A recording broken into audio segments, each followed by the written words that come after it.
یہ انجمن ہمارے اسلاف اور اکابرین کی وراثت ہے۔ آج کیا پنچایت ہوتی ہے اور آج کیا معاملہ آتا ہے؟ جن لوگوں نے انجمن کو اس کے ابتدائی زمانے سے دیکھا ہے، یہاں ہمارے اسٹیج پہ مرکزی خادم ماسٹر سلطان صاحب اور ان کی عمر کے جو لوگ ہیں، جب دوسرے دن صدور اعلیٰ کی کارگزاری کے بعد جب برادری کے وہ معاملات جو حل نہیں ہو پاتے تھے یا برادری کے مقدمات انجمن کے یہاں لائے جاتے تھے، انجمن کے اسٹیج پہ لائے جاتے تھے، تو اس سے زیادہ گتھم گتھا، اس سے زیادہ بحث و مباحثہ اور اس سے زیادہ لوگ آپس میں برسر پیکار ہوا کرتے تھے۔ اگر کوئی یہ سمجھتا ہے کہ ہم اپنی دیگر بھبکی سے انجمن کے ذمہ داروں کو ڈرا دیں گے، دھمکا دیں گے، انجمن کے ذمہ داروں کے خلاف جو چاہیں گے بول لیں گے، وہ یہ بات اچھی طرح سمجھ لے، انجمن کے ذمہ دار یا انجمن کے صدور یہ خدمت گار تو ہیں، یہ خادم تو ہیں، کسی کے غلام نہیں ہیں۔ وہ اگر آپ کی پنچایت کر دیتے ہیں، آپ کے معاملے کو حل کر دیتے ہیں، تو یہ ان کا آپ کے اوپر احسان ہے، ان کے احسان کو مانیے۔ نہیں ماننا ہے، آپ کو انجمن کی پنچایت، انجمن نے اپنا دستور بنا لیا ہے، آپ جائیے، انجمن کے بعد جہاں جا سکتے ہیں جائیے، انجمن اس میں انٹرفیئر نہیں کرے گی۔ جہاں تک لکھ کر کے دینے کی بات ہے، بعض لوگوں کی زبان سے یہ بات آتی ہے کہ انجمن لکھ کے نہیں دے گی۔ کیا لکھ کر کے دے گی؟ انجمن کیا لکھ کر کے دے گی؟ انجمن یہ لکھ کر کے دے گی کہ آپ جائیے، ہم آپ کو کیس کروا رہے ہیں فلاں کے اوپر۔ کیا انجمن کا یہی کام رہ گیا ہے کہ انجمن آپ کو لکھ کر کے دے؟ معاملہ طلاق کا ہو جس پہ موجودہ حکومت نے سخت ایکشن لے رکھا ہے، کیا انجمن لکھ کے دے گی کہ فلاں نے 3 طلاق دیا ہے تاکہ آپ کے ساتھ ساتھ انجمن پھنس جائے؟ کوئی بھی بات سمجھ بوجھ اور سنجیدگی کے ساتھ ہونی چاہیے۔ انجمن کے ذمہ دار اگر اپنی بھرپور کوشش کرتے ہیں آپ کے معاملات کو حل کرنے کے لیے، تو یہ ان کی خدمت ہے، یہ ان کا احسان ہے۔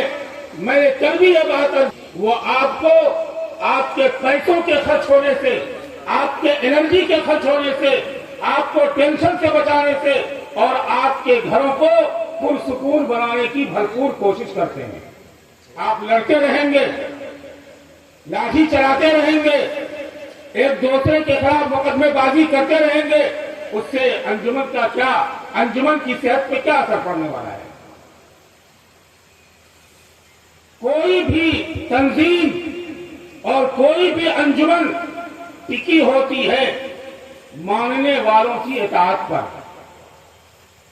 بار بار ہر انجمن کے اجلاس میں حضرت عمر ابن خطاب رضی اللہ تعالیٰ عنہ کا یہ مقولہ پڑھا جاتا ہے، ان کا یہ قول پڑھا جاتا ہے کہ لا اسلام الا بجماعت، اسلام کا کوئی تصور نہیں ہے اجتماعیت اور جماعت کے بغیر۔ اسلام اجتماعیت کی دعوت دیتا ہے، اتحاد و اتفاق کی دعوت دیتا ہے۔ اسلام کو انتشار پسند نہیں ہے، لڑائی جھگڑا پسند نہیں ہے، جدال اور نزاع پسند نہیں ہے، بحث و مباحثہ پسند نہیں ہے۔ اسلام یہ چاہتا ہے ہمارے ماننے والے اجتماعیت کے ساتھ، اتحاد کے ساتھ، آپسی بھائی چارے کے ساتھ، آپسی افہام و تفہیم کے ساتھ معاشرے کے اندر پرسکون زندگی بسر کریں۔ اسلام تو اس کی دعوت دیتا ہے، لا اسلام الا بجماعت، اسلام کا کوئی تصور نہیں ہے اجتماعیت اور جماعت کے ساتھ۔ آقا مدنی محمد عربی جناب محمد رسول اللہ صلی اللہ علیہ وسلم نے فرمایا کہ علیکم بالجماعت، اے مسلمانوں، اگر تم دنیا کے اندر پرسکون اور باوقار زندگی بسر کرنا چاہتے ہو، ہر حال میں تمہیں جماعت اور اجتماعیت کے ساتھ رہنا پڑے گا، اس کے بغیر کوئی چارہ کار نہیں ہے۔ ولا جماعت الا بامارۃ، جماعت کا تصور امارت کے بغیر نہیں ہے۔ یہ جو آپ کی مرکزی انجمن ہے، انجمن کے جو صدر اعلیٰ ہیں یہ امیر ہیں. جب آپ نے ان کو صدر اعلیٰ بنایا تھا، آپ نے جو لوگ یہاں تھے وہ حاضر ہو کر کے، اور جو لوگ موجود نہیں تھے پنڈال میں اور جلسہ گاہ میں، وہ غائبانہ طور پر انہوں نے ان کی بیعت کی تھی کہ ہم سے محتاط کریں گے. آپ ہمارے امیر ہیں، آپ ہمارے قائد ہیں، آپ ہمارے صدر اعلیٰ ہیں، ہم ہر حال میں آپ کی سموتاعت کریں گے اور آپ کی بات مانیں گے. جو لوگ اس اطاعت کے بعد صدر اعلیٰ سے الجھتے ہیں، صدر اعلیٰ کو برا بھلا کہتے ہیں، صدر اعلیٰ کے ساتھ بدتمیزی کرتے ہیں، وہ سراسر اس سموتاعت کے خلاف کرتے ہیں، اسلام کے حکم کے خلاف کرتے ہیں. وہ گنہگار ہیں، اتنے بڑے گنہگار ہیں کہ بغیر توبہ تو ان کے گناہ معاف نہیں ہو سکتے. آپ تصور کرتے ہیں، آپ کیا سمجھتے ہیں انجمن حلوہ ہے؟ جیسے چاہو کھا لو. انجمن کسی بھی فرد کو منمانی زندگی گزارنے کی اجازت نہیں دیتی. ولا جماعت الا بامارہ، جماعت کا تصور عمارت کے بغیر ممکن نہیں ہے. جب آپ نے صدر اعلیٰ کو صدر اعلیٰ مان لیا، اب آپ کو ان کی اطاعت کرنا واجب ہے. اگر آپ اطاعت نہیں کرتے ہیں، آپ مسلمان ہیں لیکن گنہگار مسلمان ہیں. آپ پکے سچے مسلمان نہیں ہو سکتے. کتنوں ہی نماز پڑھتے رہیے، کتنوں ہی تسبیح ہلاتے رہیے، کتنوں ہی تہجد پڑھتے رہیے، اور کتنا ہی ذکر و اذکار کرتے رہیے، اور کتنوں ہی آنسو بہاتے رہیے. اگر آپ امیر کے خلاف چلیں گے، امیر کی اطاعت کے خلاف چلیں گے، نہ آپ کی نماز قبول ہے، نہ آپ کی تسبیح قبول ہے، نہ آپ کا روزہ قبول ہے، اور نہ آپ کی کوئی نیکی قبول ہے. اس کو اچھی طرح یاد رکھیے. ولا جماعت الا بامارہ ولا امارت الا بطاعت، اور امیر کا تصور اطاعت کے بغیر نہیں ہو سکتا. جب آپ نے امیر کو امیر مان لیا، چاہے جیسا امیر ہو، کانا ہو، لولا ہو، لنگڑا ہو، اندھا ہو، بارہ ہو، نبی اکرم صلی اللہ علیہ وسلم نے فرمایا وَإِن تَأَمَّرَ عَلَيْكُمْ عَبْدُ الْحَبْشِ، اے لوگو اگر کوئی حبشی غلام تم پر امیر بنا دیا جائے تو اس کی اطاعت اور اس کا ماننا تم پر واجب اور ضروری ہے. آج ہم صدر اعلیٰ کی مخالفت کریں گے، صدر اعلیٰ پہ تنقید کریں گے، صدر اعلیٰ پہ بیٹھ کے کرٹیسائز کریں گے، اور اپنے آپ کو پکا سچا مسلمان سمجھیں گے. ہم یہ سمجھیں گے ہم ہی حق پر ہیں اور ہم ہی سچ بول رہے ہیں. اس لیے میرے دوستوں، میرے بھائیوں، میرے بزرگوں، ایک بات اچھی طرح یاد رکھیے. یہ انجمن اسلامیہ جمہوریہ جو اپنی 100 سال مکمل اور اس کا 82واں سالانہ اجلاس عام منعقد ہو رہا ہے، یہ 100 سال ایسے نہیں گزرا. اگر انجمن مرعوب، اگر انجمن کسی کے سامنے جھک جاتی، اگر انجمن ہیبت زدہ اور دہشت زدہ ہو جاتی تو یہ انجمن 2 سال 3 سال سے زیادہ نہیں چل سکتی تھی. یہ انجمن کی جرأت ہے، یہ انجمن کی عظیمت ہے، اور یہ انجمن کے ذمہ داروں کی وسعت ظرفی ہے کہ آج انجمن 100 سال گزار کر کے بھی چل رہی ہے. اور انشاءاللہ اللہ کی ذات سے امید ہے کہ جب لڑائی نہیں ہوگی تب تک انشاءاللہ انجمن کا وجود رہے گا. اللہ تعالیٰ پیدا کریں گے صدر اعلیٰ کو. کوئی ضروری نہیں ہے کہ حافظ حامد اعلیٰ رہے، مولانا شمس پرویز ملاحی نائب صدر اعلیٰ رہے، اور مارشل سلیم الدین نائب صدر اعلیٰ رہے، اور فلاں صاحب ماسٹر سلطان صاحب خادم رہے. کوئی ضروری نہیں ہے. ارے انجمن اللہ کی ہے، اللہ جانتا ہے انجمن کی نیتوں کو، اللہ جانتا ہے ہمارے دل کے راز کو. جس طریقے سے اللہ نے آج تک انجمن چلایا ہے، اس انجمن کو مضبوط سے مضبوط تر بنانے کے لیے اللہ افراد پیدا کرتا رہے گا. انجمن کو کوئی ڈیمورلائز نہیں کر سکتا ہے، اس کے اندر اتنی جرأت اور ہمت نہیں ہے.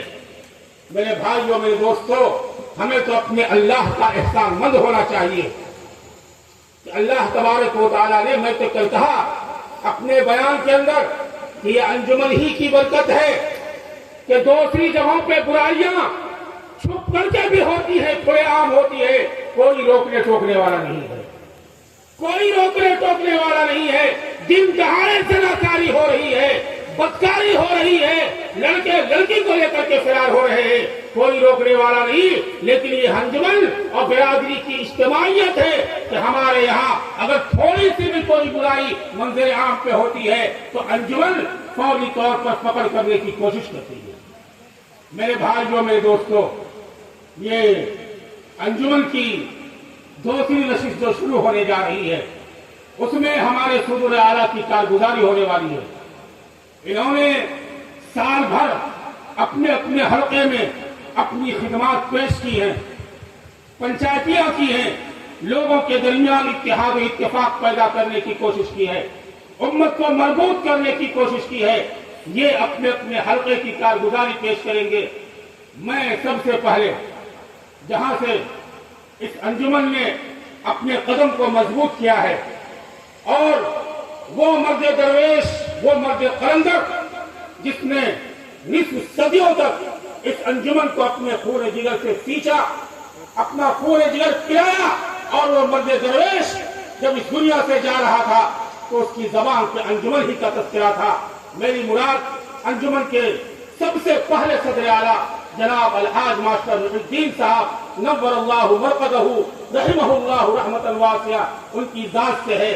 میں گزارش کروں گا اسی کھٹے کی سرزمین کے صدر محترم جناب عثمان صاحب سے کہ تشریف لائیں اور اپنے حلقے کی کارگزاری۔ انجمن اسلامیہ محض ایک سماجی اور روایتی تنظیم نہیں ہے، بلکہ یہ ایک تحریک اور منہج فکر و عمل کا نام ہے۔ اس انجمن کی کارکردگی اور کارناموں کو آپ خطبہ استقبالیہ میں صدر اعلیٰ صاحب سے سنیں گے۔ اس میں اس پر تفصیل سے روشنی ڈالی جائے گی۔ ہم صرف اتنا اشارہ کرنا کافی سمجھتے ہیں کہ اس انجمن نے رسم و رواج کے بندھن سے، خرافات کی بیڑیوں سے ہمیں آزاد کرایا، اور تعلیمی اور معاشرتی اور سماجی میدان میں اس انجمن نے ہماری بھرپور رہنمائی کی ہے۔ دبے کچلے اور بے سہارا لوگوں کی وقت ضرورت پڑنے پر اور سب سے بڑھ کر شریعت پر گامزن رکھ کر آپس میں متحد رکھا۔ کیا ہم انجمن کے احسانات کو کبھی بھلا سکتے ہیں؟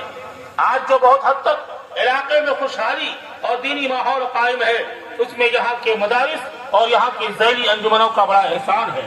آخر میں ہم صرف دو باتوں کی توجہ دلانا چاہتے ہیں۔ پہلی بات یہ ہے کہ برادری میں جو ذی ہوش لوگ ہیں اور جنہیں اللہ تعالیٰ علم و فضل اور قوت و فکر و نظر سے نوازا ہے، وہ انجمن کی خدمت کے لیے آگے آئیں اور نئی نسل کی رہنمائی فرمائیں، انجمن کی قیادت کریں اور اس کو فعال بنائیں۔ میں قسم کھا کر کہتا ہوں کہ اس انجمن کی ترقی کے لیے اگر کوئی وقت اور مرحلہ ایسا آئے کہ میرے جسم پر آپ لوگوں کو اپنے قدموں کو رکھنے کی ضرورت پڑے، تو میں انجمن کی ترقی کے لیے اپنی پیٹھ پر آپ سب کے قدموں کے وزن اور بوجھ کو برداشت کرنے کے لیے تیار ہوں۔ اس دامے دل میں قدمے اور سخنے اس کی خدمت کے لیے حاضر ہوں۔ دوسری بات نوجوانوں سے کہنی ہے کہ یقیناً کمیاں اور خامیاں اس انجمن میں آ گئی ہیں، لیکن اس کو ہم اور آپ سب مل کر دور کریں گے۔ یہ ہماری ذمہ داری ہے۔ ہم سب طے کریں کہ اس انجمن کو پہلے جیسا فعال بنائیں گے اور اسلاف کی شان اور عظمت رفتہ کو دوبارہ پھر سے بحال کریں گے انشاءاللہ۔